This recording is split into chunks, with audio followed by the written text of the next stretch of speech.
हरा भरा रायता। अरे बहू, नाश्ता बन गया क्या? और कितनी देर लगेगी? पेट में चूहे कूद रहे हैं। जल्दी से नाश्ता लगा दे, अब और इंतजार नहीं होता मुझसे, तो बड़ी भूख लगी है। सुबह के 9 बज रहे थे। शर्मा जी के घर में नाश्ते के टेबल पर बैठी माधवी शर्मा अपनी नई नवेली बहू लवीना को आवाज लगाती है। लवीना को अभी शादी करके ससुराल आए कुछ ही महीने हुए थे और वो अपने ससुराल वालों का दिल जीतने के लिए हर दिन कुछ नया बनाकर उन्हें परोस रही थी। जवाब में लवीना भी किचन से आवाज लगाती है, हो गया मम्मी जी, बस अभी लाई, बस 5 मिनट और। थोड़ी देर बाद लवीना सबके लिए टेबल पर नाश्ता लगाती है। पनीर के पराठे, दही, मक्खन, अचार और चाय। नाश्ता देखकर बहुत खुश होते हैं सब, सिवाय माधवी के। वाह वे, बहुत अच्छी खुशबू आ रही है। आज तो खाने में मजा आ जाएगा। लवीना, तुमने कमाल कर दिया। हाँ भैया, भाभी खाना एकदम कमाल बनाती है। अभी हफ्ते भर ही हुए भाभी को आए हुए और उनके हाथों का स्वाद तो जबान पर चढ़ भी गया। अब तो दूसरा कुछ खाने का मन ही नहीं करता। हाँ भाभी, आपके हाथ की पराठे, क्या कहना, दिन बन जाता है मेरा। वैसे भी मुझे तो नाश्ते में पराठे बहुत पसंद है, ऊपर से घर का ताजा मक्खन हो तो क्या कहने। हाँ हाँ दीदी, ये लीजिए ना, आपके लिए मैंने स्पेशल चीज पराठा भी बनाया है, आपको बहुत पसंद है ना? अरे वाह, चीज पराठे, थैंक यू भाभी, मजा आ जाएगा आज तो। रितिका खुश हो जाती है और लवीना भी मुस्कुराते हुए उसे पराठे सर्व करने लगती है। तभी आत्माराम जी भी खुश होकर कहते हैं, अरे भाई, बहू के आने से तो खाने में स्वाद आने लगा, मजा ही आ गया। अच्छा, तो अब स्वाद आने लगा आपको? मेरे हाथ के खाने में क्या कड़वाहट खुली थी? कड़वाहट या मिठास का पता तो तब चले जब श्रीमती जी कुछ बनाए। इन्हें तो सिर्फ बातें बनानी आती है। क्या कहा आपने? क्या बड़बड़ा रहे? मैं कहाँ कुछ कह रहा हूँ, मैं तो नाश्ते की तारीफ कर रहा था बस। तुम भी खाओ ना, पराठे बहुत स्वाद है। भाई मजा आ गया आज तो। ऐसे पनीर के पराठे तो मैंने आज तक नहीं खाए थे। ऐसी बहू घर में लाकर हमारे तो भाग ही खुल गए। सभी मजे से नाश्ता कर रहे थे। कोई दही के साथ पराठों का मजा ले रहा था, कोई चाय के साथ। पर माधवी को ये सब कुछ राज नहीं आ रहा था। वो मुंह बनाते हुए कहती है, अरे बहू, ये कैसे पराठे बनाए तूने? ना कोई मसाला है, ना तीखापन, और पराठों पर इतना मक्खन। इतना मक्खन कौन डालता है पराठों पर? और इस तरह खाली पराठा परोसने से तो अच्छा था तो कोई अच्छी सी सब्जी भी बना लेती साथ में। ये क्या नाश्ता बनाकर रख दिया तूने, सूखा सूखा सा। पता नहीं क्या सीख कर आई अपने मायके से। सूखा सूखा कहा है मम्मी जी? ये देखिए ना, दही भी है, अचार भी है, और सूखा लग रहा है तो ऊपर से थोड़ा मक्खन और लीजिए ना, मजा आएगा आपको। मैंने तो बहुत मन से बनाए पराठे। मेरे मायके में भी सबको बहुत पसंद आते थे मेरे हाथ के पनीर के पराठे। बस बस, ये दही मक्खन परोसने के अलावा और कुछ नहीं आता क्या तुम्हें? ये सब अपने मायके में ही खिलाना, हमारे यहाँ ये सब नहीं चलेगा। अरे कोई सब्जी बनानी नहीं सीखी क्या अपने मायके में? मुझे तो नाश्ता बिल्कुल हरा भरा चाहिए होता है, ऐसा रूखा सूखा नहीं। इसमें ना तो मसाले दिखाई दे रहे हैं, ना सब्जी। कोई नहीं खाएगा ऐसा नाश्ता। एक काम करते हैं, ऋषभ, ऋत्विक और ऋषभ के पापा बाहर खा लेंगे। मैं और ऋतिका भी कुछ बाहर से ही ऑर्डर कर लेंगे। तुम अपना देख लो, तुम्हें ये रूखा सूखा नाश्ता खाना है या बाहर का खाओगी? और हाँ, आइंदा ध्यान रखना, हमारे यहाँ सब हरा भरा खाना खाना पसंद करता है, ऐसा सादा खाना नहीं। इतनी उम्र निकाल दी मैंने रसोई में, आज तक किसी को ऐसा बेढंगा नाश्ता नहीं परोसा। ये कहकर माधवी टेबल से उठ जाती है और सबको भी आंखें दिखाते हुए उठने के लिए कहती है। माधवी के डर से सबको भी टेबल से उठना पड़ता है। ऋषभ, ऋत्विक, आत्माराम जी मुंह लटकाए भूखे पेट ही काम पर निकल जाते हैं और रितिका भी बेमन से ऑनलाइन कुछ नाश्ता ऑर्डर करने लगती है। ये सब देखकर लवीना थोड़ी उदास हो जाती है। वो मन ही मन सोचती है, इतने मन से सबके लिए नाश्ता बनाया और मम्मी जी ने किसी को नाश्ता करने भी नहीं दिया। अरे खुद को पसंद नहीं आ रहा था तो नाश्ता खुद ना खाती, पर सबको तो खाने से नहीं रोकना चाहिए। सब खाने की टेबल से बिना खाए उठ गए, ये तो खाने का अपमान हुआ ना। पर कौन समझाए मम्मी जी को। खैर जाने दो, दोपहर में ऐसा कुछ बनाऊंगी कि मम्मी जी को भी मेरे हाथ का खाना पसंद आएगा। अब देखते जाइए मम्मी जी कि मैं कैसे आपका दिल जीतती हूँ। दोपहर के वक्त लवीना बहुत मेहनत से पूरे जोश के साथ सबके लिए खाना बना रही थी। तभी रितिका किचन में आती है। क्या बना रही है भाभी? बहुत भूख लगी है। सुबह तो मेरा फेवरेट चीज पराठा छोड़कर मुझे मम्मी के साथ जबरदस्ती बाहर से पाव भाजी मंगवाकर खानी पड़ी। पर अभी मैं आपके हाथ का बना खाना नहीं छोड़ने वाली। बताओ ना क्या बनाया है, अब और इंतजार नहीं हो रहा। बस दीदी, खाना बन ही गया है, दाल में तड़का लगाना बाकी है, अब भी हो जाएगा 5 मिनट में। मम्मी जी को सब्जियां बहुत पसंद है ना, तो आज मैंने खाने में दाल चावल के साथ 2 तरह की सब्जी बनाई है। अच्छा, कौन सी सब्जी बनाई है भाभी? मैंने आज भरवा परवल, भिंडी की सूखी सब्जी, कच्ची आम की खट्टी मीठी चटनी, जीरे वाली दाल और चावल बनाए हैं। साथ में सलाद और पापड़ भी है। अब तो मम्मी जी को शिकायत नहीं होगी ना कि खाना हरा भरा नहीं है। मम्मी का तो पता नहीं भाभी, पर मेरे मुंह से तो सुनते ही पानी आ चुका है। जल्दी से खाना लगा दो, आप बहुत भूख लगी है। ये कहकर रितिका किचन से चली जाती है और थोड़ी देर बाद लवीना खाना टेबल पर लगाती है और माधवी को आवाज देती है, मम्मी जी खाना लग चुका है, खाना खा लीजिए, सब आपकी पसंद का बनाया है। लवीना की आवाज सुनकर माधवी आती है और खाने को देखकर कहती है, ये क्या है बहू, क्या खाने में ये घास फूस और सलाद खाना होगा? और सलाद भी कैसा, इसमें ना तो मिर्च है ना कोई खटाई, ऊपर से ये परवल बिल्कुल अच्छी नहीं बनी, इसमें भी ना खटाई है ना ही मसाले। और ये भिंडी तो मैं खाना तो दूर किसी को देखने भी ना दूं।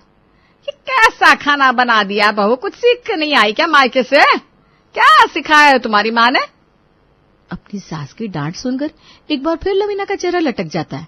तभी माधवी रितिका की ओर देखती है। रितिका बिना अपनी माँ की किसी भी बात पर ध्यान दिए चुपचाप खाना खा रही थी। तभी माधवी ने रितिका के सामने से प्लेट हटाते हुए कहा, ये कैसा कच्चा पक्का बिना मसाले का घटिया खाना खा रही है तू? छोड़ इसे, ऐसा घटिया खाना मैं तुझे नहीं खाने दूंगी। हाय मेरे फूल से बच्ची बीमार पड़ जाएगी। तो जाकर स्विगी या जोमेटो से कुछ ऑर्डर कर दे। पर मम्मी खाना अच्छा बना है, खाने दो ना, मुझे पसंद है ये खाना। ये सुनते ही माधवी चिल्लाने लगती है, अरे इस घर में सबको हो क्या गया है, ऐसा घटिया खाना खाकर तबीयत खराब हो जाएगी। खाने में स्वाद और सेहत का सही तालमेल बहुत जरूरी होता है। मैं ऐसा खाना किसी को नहीं खाने दे सकती। अब बहस मत कर, जाकर ऑनलाइन कुछ ऑर्डर कर ले जा। ये कहकर माधवी रितिका के सामने से प्लेट उठाकर किचन में ले जाती है और सारा खाना किचन सिंक में फेंक देती है। बेचारी रितिका चाहकर भी घर का बना स्वादिष्ट खाना नहीं खा पाती। कुछ दिन इसी तरह बीतते हैं। लवीना हर रोज पूरे मन से खाना बनाती है और माधवी हर बार लवीना के खाने में कभी खटाई नहीं है, कभी मसाले नहीं है, तो कभी सब्जियां नहीं है कहकर नुक्स निकालती रहती। न खुद खाना खाती, न किसी को खाने देती। एक दिन यही सब सोचते हुए लवीना उदास होकर अपने कमरे में बैठी थी। पूरा 1 महीना हो गया मुझे शादी करके इस घर में आए हुए। हर दिन खाने में कुछ न कुछ अलग बनाने की कोशिश करती हूँ, पर मम्मी जी को कुछ पसंद ही नहीं आता। हर बार कुछ न कुछ नुक्स निकाल देती है। खुद तो कभी मेरा बनाया खाना चखती तक नहीं है, देख कर ही नाक मुंह सिकुड़ने लगती है और घर में किसी और को भी खाने नहीं देती। ऐसे तो एक दिन इस घर के लोग मुझे ही भूल जाएंगे।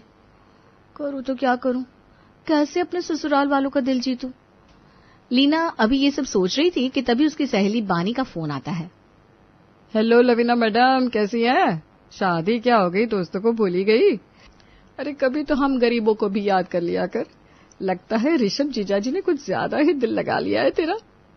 अरे बानी क्या तू भी, अच्छा किया जो फोन कर लिया, मैं भी ना तुझसे बात करने के बारे में सोच रही थी। चल अब ज्यादा झूठ मत बोल। ये बता कैसी है, सब ठीक ठाक है ना? तेरे ससुराल वाले कैसे हैं? ससुराल वाले तो सब अच्छे हैं यार, पर बस मम्मी जी क्या अच्छी नहीं है क्या तेरी सास? ऐसी बात नहीं है यार, पर वो मम्मी जी को ना मेरे हाथ का खाना पसंद नहीं है। ना वो खुद खाती है ना घर वालों को खाने देती है। हर बार कहती है कुछ मसालेदार हरा भरा बनाओ। सब ट्राई कर लिया पर उन्हें कुछ पसंद ही नहीं आता। साउथ इंडियन से लेकर नॉर्थ इंडियन तक सब बनाकर देख लिया, और सिर्फ इंडियन ही नहीं, Chinese, Italian, Mexican, Thai food भी ट्राई कर लिया, पर हर बार सेम डायलॉग, ये नहीं चलेगा, कुछ हरा भरा बनाओ। उनकी इस हरे भरे के चक्कर में ना घर का बजट बिगड़ चुका है, पर उनको ये बात समझ भी नहीं आ रही। बस समझ गई तेरी प्रॉब्लम, फिकर नॉट। तेरी इस प्रॉब्लम का तोड़ है मेरे पास। बस आखिरी बार एक और डिश ट्राई कर ले। अगर इस बार तेरी सास ने कुछ कहा तो नाम बदल देना मेरा। यार कुछ फैंसी मत बताना, महीने का आखिर चल रहा है, अब तो इतना बजट भी नहीं है। अगर ऋषभ जी से पैसे मांगूंगी तो वो मुझे ही डांट देंगे। अरे फिकर नॉट, तेरी ये दोस्त ऐसी डिश बताएगी कि सांप भी मर जाएगा और लाठी भी नहीं टूटेगी। तू और तेरे मुहावरे मेरी समझ के बाहर है। अब सीधा सीधा कुछ बताएगी या सिर्फ पहेलियां ही बुझाएगी? पूरी ट्यूबलाइट है तू।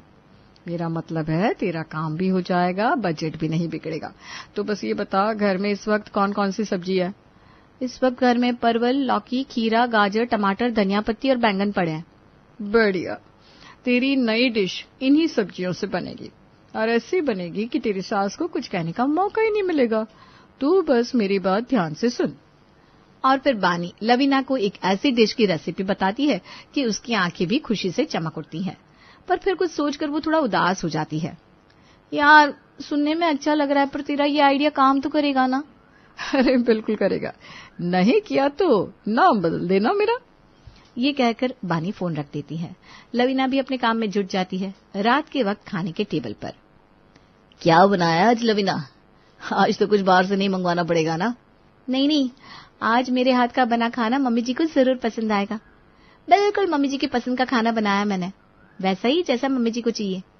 ऐसा क्या बना दिया तूने आज जो इतनी खुश हो रही है? बेटा, तुम्हारी मम्मी जी को खुश करना तो हाथी को चड्डी पहनाने जैसा है।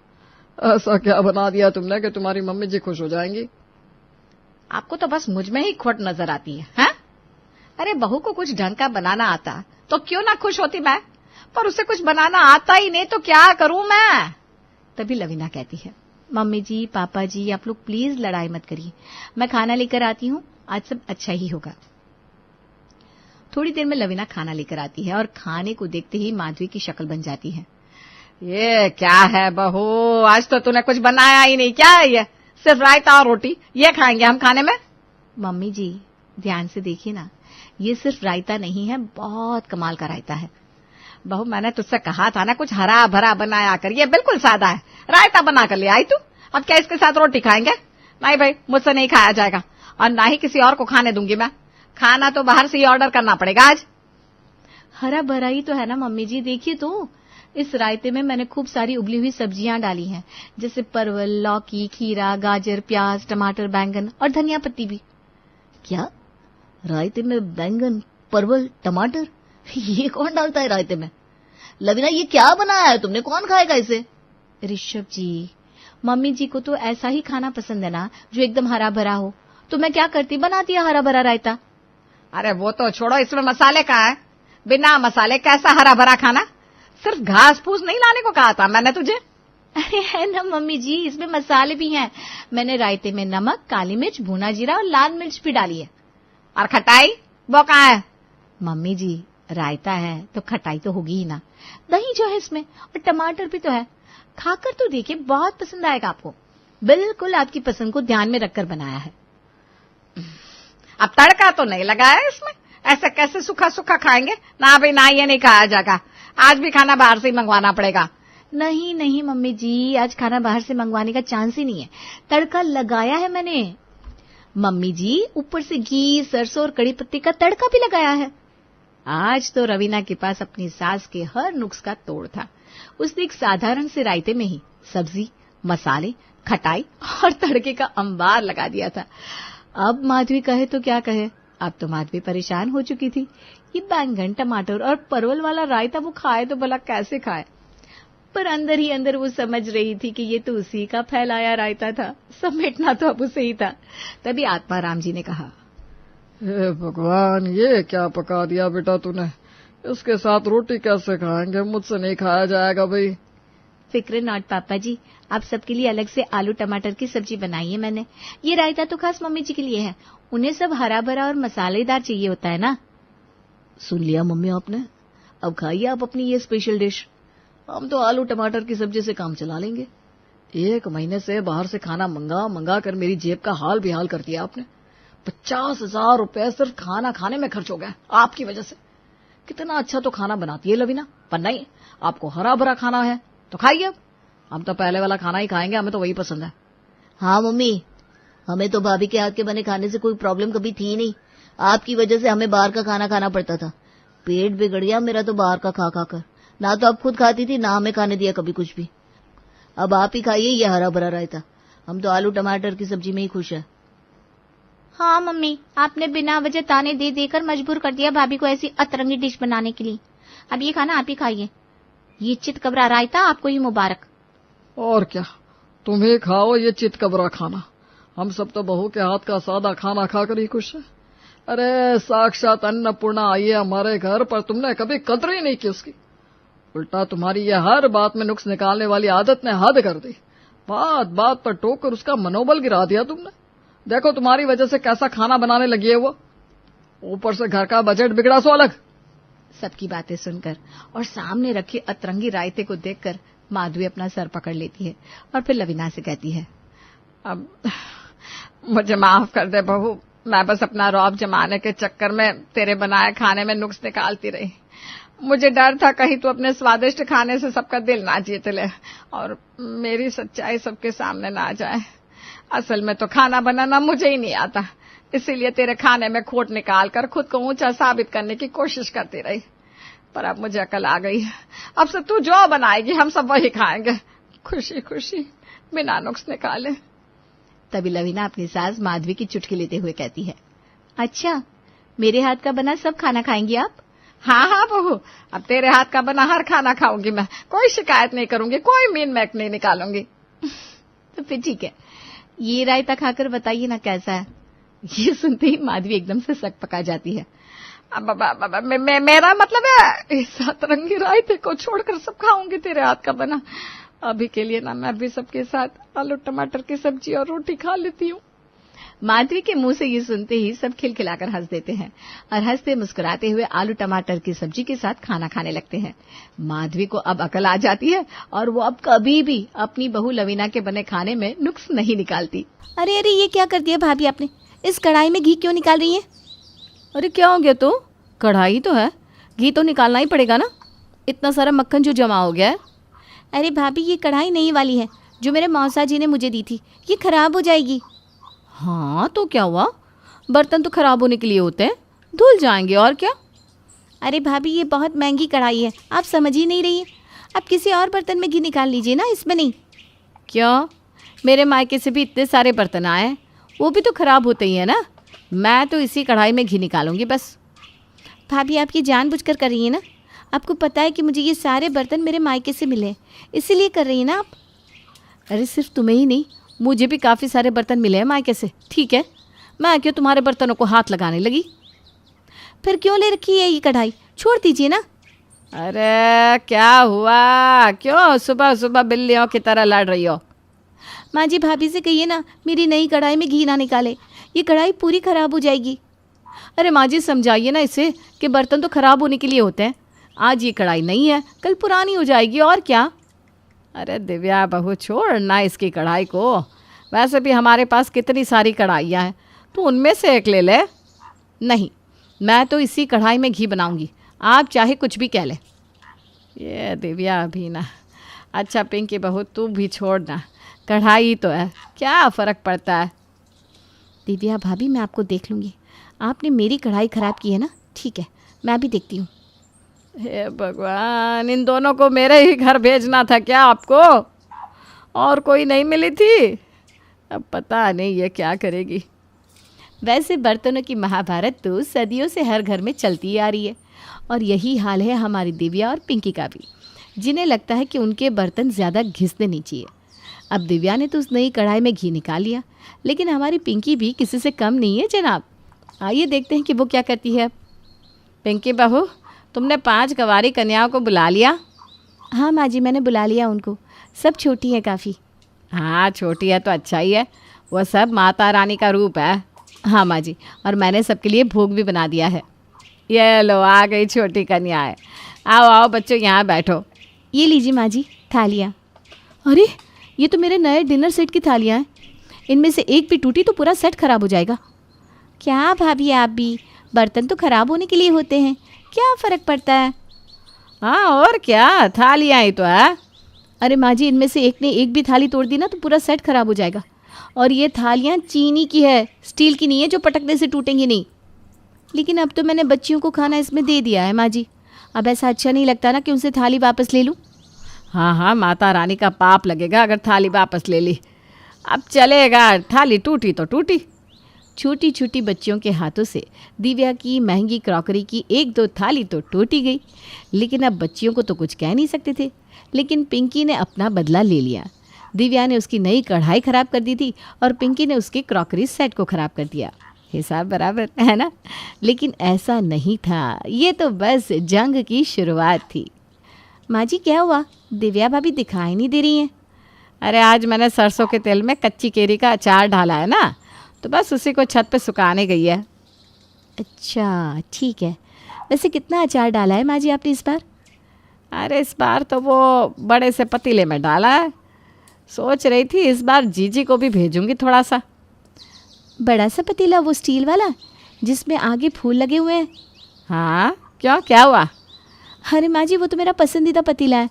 मैं बस उसमें दूध के अलावा कुछ नहीं उबालती थी। आपने उसमें सरसों के तेल से अचार डाल दिया। अरे दिव्या, बहू ने कहा कि इसमें अचार अच्छा बनेगा तो मैंने डाल दिया। अब पतीला ही तो है, क्या हो गया इसमें? वो सिर्फ पतीला नहीं है माँ जी, एक इमोशन है। क्या क्या बोल रही है? दिव्या भाभी, मैं आपको देख लूँगी। आपने मेरा फेवरेट पतीला ख़राब किया है ना, अब देखिए मैं क्या करती हूँ। अरे तुम दोनों बर्तनों के पीछे पागल हो गई हो क्या? बर्तन उपयोग करने के लिए होते हैं, रखने के लिए नहीं। आप नहीं समझेगी माँ जी। मैं तो तुम दोनों को समझ ही नहीं रही हूँ। बर्तन ना हो गए, कोई राज्य हो गया जिससे तुम दोनों को ही जीतना है। अब ये जंग कहाँ रुकने वाली थी। एक वार दिव्या की तरफ से आता तो दूसरा वार पिंकी करती, जैसे इसका कोई तोड़ ही नहीं था। चलो सब लोग बिरयानी खा लो, आ जाओ। अरे वाह पिंकी बहू, आज तो तुमने बिरयानी बनाई है, क्या बात है। हाँ, आज कितने दिनों बाद कुछ अच्छा मिल रहा है खाने को। आइए आइए, खाइए सब लोग। अरे वाह, हाँ आज तो खुशबू बहुत अच्छी आ रही है। क्या बन रहा है? अरे आज पिंकी बहू ने बिरयानी बनाई है। आजा आजा, खाने बैठ जा। हाँ हाँ, क्यों नहीं, मुझे तो बिरयानी बहुत पसंद है। अरे क्या हो गया, मिर्ची लग गई क्या? माँ जी, ये बॉल्स किससे निकाले? अरे अब क्या हुआ, इन बॉल में क्या दिक्कत हो गई? अरे माँ जी, बिरयानी के मसालों के दाग इनमें से नहीं जाएंगे। ये बॉल सिर्फ आइसक्रीम और मलाई जैसी चीज़ें खाने के लिए हैं। ये हल्दी और मसाले के दाग इससे जाएंगे ही नहीं। अरे क्या फ़र्क पड़ता है, अब बॉल्स ही तो है। हाँ भाभी, क्या फ़र्क पड़ता है? मुझे पता है, ये सब तुमने किया है ना जानबूझकर। ठीक वैसे ही जैसे आपने मेरा फेवरेट पतीला माँ जी को अचार बनाने के लिए दिया था। तुम्हें तो मैं छोड़ूंगी नहीं पिंकी। हाँ हाँ, एक काम करो, एक दूसरे को जेल में ही डलवा दो, ठीक है? माँ जी अब देखिए ना, इसने मेरे बॉल्स। बस अब बहुत हो गया, थक गई हूँ मैं रोज़ रोज़ के इस नाटक से। अब मैं एक फ़ैसला करती हूँ, आज से तुम दोनों अपने अपने बर्तन अलग अलग कर दो और अलग अलग ही खाना बनाओ अपने बर्तनों में, और फिर अपने बर्तनों को तुम दोनों चाटो या तोड़ो, तुम्हारी मर्जी। लो हो गया तुम दोनों के बर्तनों का बंटवारा, अब पड़ गया ना चैन दोनों को। इसके बाद अगर मैंने कोई शिकायत सुनी ना तो दोनों को एक एक थप्पड़ मारूंगी। कावेरी ने तंग आकर दोनों बहुओं के बर्तनों का बंटवारा कर दिया। अब दिव्या अपने बर्तनों में खाना बनाती और पिंकी अपने बर्तनों में, लेकिन इससे दोनों का काम भी बढ़ गया था और दोनों के बर्तन भी बढ़ गए थे। अरे ये क्या है भाभी, इतने सारे बर्तन? हाँ, अब हम दोनों अलग अलग खाना बनाते हैं ना, तो इतने बर्तन तो निकलेंगे ही ना इमली। हाँ वो तो है। एक मिनट, इतने सारे बर्तन मैं नहीं धोएगी। हाँ, मैं पहले ही बता देती है दोनों को। अरे ऐसा मत कर इमली, तुझे पता है ना यहाँ इस मोहल्ले में काम वाली मिलना कितना मुश्किल है। मैं बर्तन साफ करेगी तो दुगने पैसे भी लेगी, नहीं तो फिर आप देख लो। दुगने पैसे? अब दुगने बर्तन है तो पैसे भी तो दुगने लगेंगे ना। अच्छा ठीक है, हम दोनों दुगने पैसे दे देंगे। चल तू काम शुरू कर दे। पहले से ही आकाश खर्चे को लेकर गुस्सा कर रहे थे, अब तो और गुस्सा करेंगे। इमली ने तो दुगने पैसे मांग लिए, लेकिन सिर्फ काम वाली के ही पैसे दुगने नहीं हुए थे, और भी बहुत सारे खर्चे थे जो बढ़ गए थे बर्तनों के बंटवारे के बाद। अरे अभी तो राशन भरवाया था। अरे अब दो दो अलग अलग बर्तनों में खाना बनता है तो राशन भी जाएगा ना। तुम दोनों के बर्तनों के चक्कर में घर के खर्चे दुगने हो गए। अब मैं तुम्हें शॉपिंग के लिए एक पैसा नहीं दूंगा, समझ लेना। ठीक है। क्या, कितने लोग आ रहे हैं खाने पर? अरे कितनी बार पूछोगी, 7 कहा तो सही। अरे मैं अकेले कैसे बनाऊंगी इतना सब कुछ? अरे अब तुमने बर्तनों का बंटवारा कर दिया है, नहीं तो भाभी मदद कर देती तुम्हारी। अब तुम देख लो, मैं कुछ नहीं जानता। दिव्या और पिंकी को अब बर्तन तो मिल गए थे, लेकिन उनका सुकून छीन गया था। दोनों ना तो पैसे बचा पा रही थी और ना ही उन दोनों का काम खत्म हो पा रहा था। अरे क्या हुआ पिंकी बहू, ये नई क्रॉकरी को साफ नहीं किया? अरे माँ जी, भाड़ में जाई नई क्रॉकरी, मुझे नहीं करनी साफ। भाभी के साथ थी तो कब काम खत्म हो जाता था पता भी नहीं लगता था। अब तो मैं फ्री नहीं हो पाती हूँ। हाँ, मेरा भी यही हाल है माँ जी। राशन तो ऐसे ख़त्म हो रहा है जैसे बुढ़ापे में काले बाल सफ़ेद होने लगता है। कोई बात नहीं, तुम दोनों के पास बर्तन तो है ना अपने अपने। नहीं माँ जी, हमें समझ में आ गया है कि हम क्या गलती कर रहे थे। पिंकी ये ले, तुझ पे तो मैंने अपना ये नया वाला वाइट कलर का कप सेट भी पार दिया। प्लीज़ आ जा वापस। भाभी, मैंने भी अपने सारे पतीले, छोटे बड़े मीडियम साइज, सब आपको दे दिए। मैं आ रही हूँ आपके पास। और दोनों गले लग जाती हैं। पता नहीं क्यों दोनों इतना ड्रामा करती है। लड़ती भी ड्रामा करके है और मिलन में भी ड्रामा।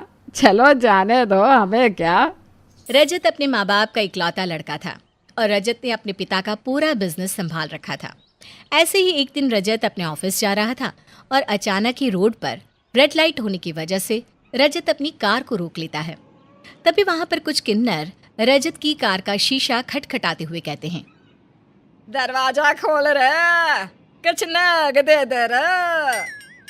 नहीं, मेरे पास कुछ नहीं है, आप सब यहाँ से जाइए। देख लड़के, तू हम लोगों को नेक दिखा तो तेरी बरकत होगी।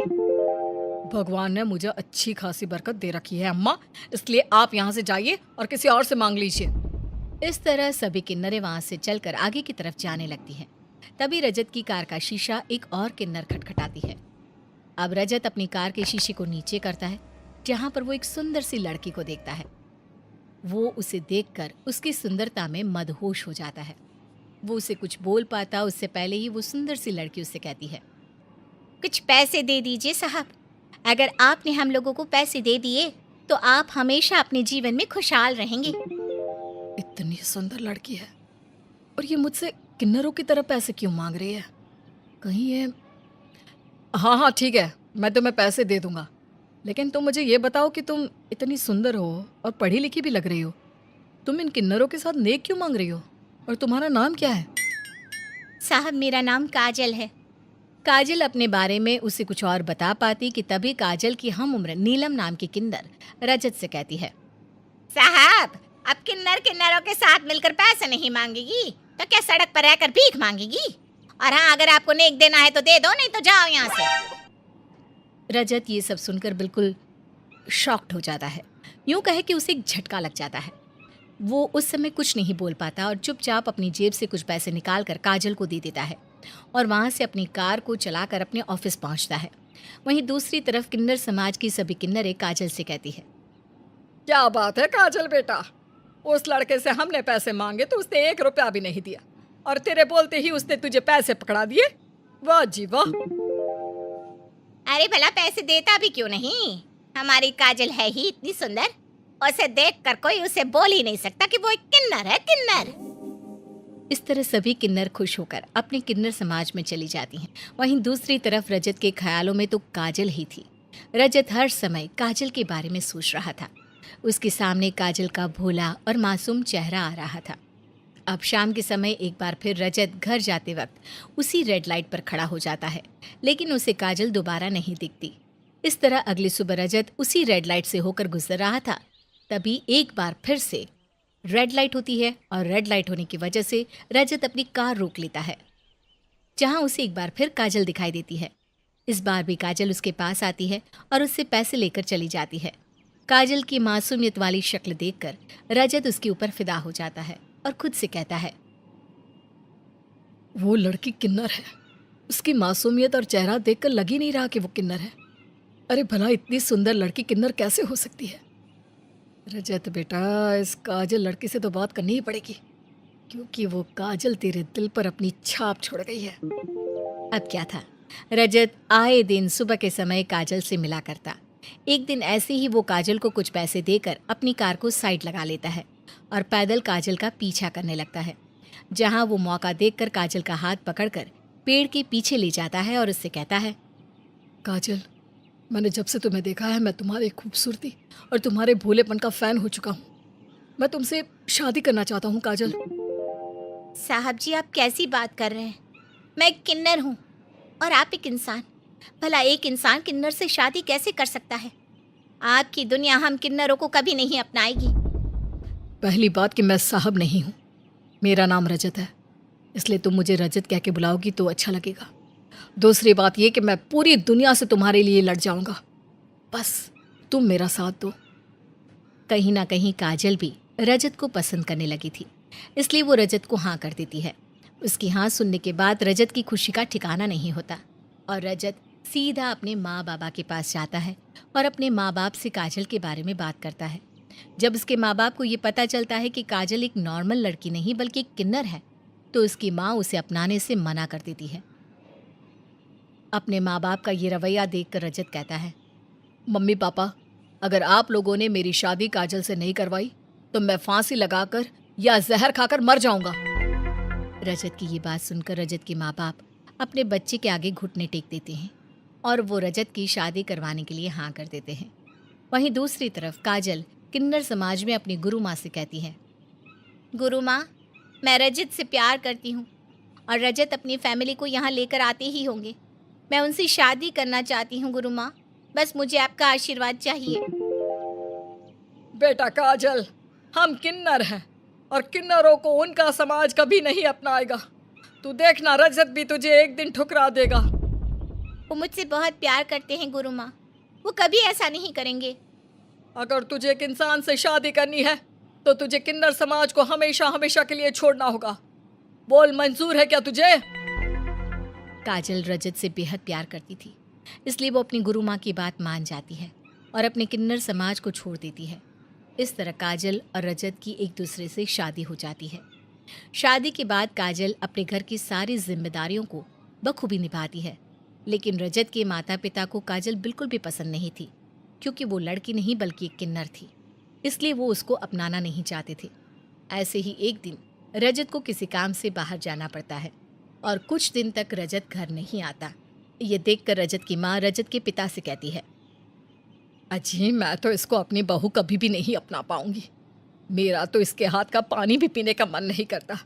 अपने बेटे की वजह से ना चाहते हुए भी इसके हाथ का खाना खाना पड़ रहा है।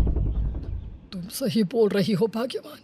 मेरा तो मन करता है इस घर को मैं छोड़कर चला जाऊं या इस किन्नर को इस दुनिया से ही उठा दूं। वैसे आइडिया बुरा नहीं है जी। हमारा रजत काम से बाहर गया है और इसके किन्नर समाज में इसे ढूंढने वाला कोई होगा भी नहीं, और जब हमारा बेटा आएगा तो हम बोल देंगे, न जाने तेरी लुगाई कहाँ चली गई। इस तरह हमारा बेटा इसके चंगुल से मुक्त भी हो जाएगा और हमें भी इससे मुक्ति मिल जाएगी। रजत के माता पिता काजल को मारने की पूरी प्लानिंग करते हैं और अब रात के 10 बज रहे थे। काजल अपने कमरे में बैठकर खाना खा रही होती है, तभी वहां पर उसके सास ससुर जाते हैं और उसकी सास काजल से कहती है, बड़े ही आराम से खाना ठूस रही है तू। कोई बात नहीं, अब तेरे खाने का समय खत्म हो चुका है, क्योंकि तेरे दिन पूरे हो चुके हैं। तूने हमारे नाक में दम कर रखा है। जब से तू मेरे घर में आई है, मेरे घर की सुख शांति चैन सब भंग हो गया। मेरे घर की बहू एक किन्नर कैसे हो सकती है? मैं किन्नर बहू को और बर्दाश्त नहीं कर सकती। काजल कुछ बोल पाती उससे पहले काजल की सास और काजल का ससुर दोनों ही काजल का गला रस्सी से दबाने लगते हैं। तभी अचानक वहां पर रजत आ जाता है। ये सब देखकर वो अपनी पत्नी काजल को अपने माँ बाप के चंगुल से छुड़वाते हुए चिल्लाकर कहता है, बहुत हो गया। अरे अब दोनों ने तो हद ही पार कर दी। आप लोग मेरी पत्नी के साथ ऐसा बर्ताव करेंगे, मैंने सपने में भी नहीं सोचा था। अरे आपको मेरी पत्नी को नहीं अपनाना था तो आप मुझे पहले बता देती। मैं अपनी पत्नी के साथ कहीं और रह लेता, पर आपके घर में कदम ना रखता। लेकिन अब बस बहुत हुआ। मैं अपनी पत्नी को लेकर यहाँ से जा रहा हूँ और आप अपने घर में शांति सुख को बनाए रखें, लेकिन अपने बेटे के बिना। रजत बेटा, हमें माफ कर दे। हम तेरी पत्नी को अपना लेंगे, लेकिन तू हमें छोड़कर मत जा बेटा। हम दोनों बूढ़े बूढ़िया किन्नर बहू को नहीं अपना सकते थे, इसलिए हमने इसको मारना चाहा। क्यों माँ, मैं सही बोल रहा हूँ ना? माँ, वो भले ही किन्नर है, लेकिन इंसान वो भी है। दुख उसे भी होता है, दिल उसके पास भी है, दर्द उसे भी होता है। नहीं माँ, अब मैं अपनी पत्नी को और दुख दर्द नहीं झेलते देख सकता। अब क्या था, रजत अपनी पत्नी का हाथ थामता है और उस घर को हमेशा हमेशा के लिए छोड़कर चला जाता है। वहीं उसके माँ बाप को अपने किए पर पछतावा होता है, लेकिन कहते हैं ना, अब पछताए होत क्या जब चिड़िया चुग गई।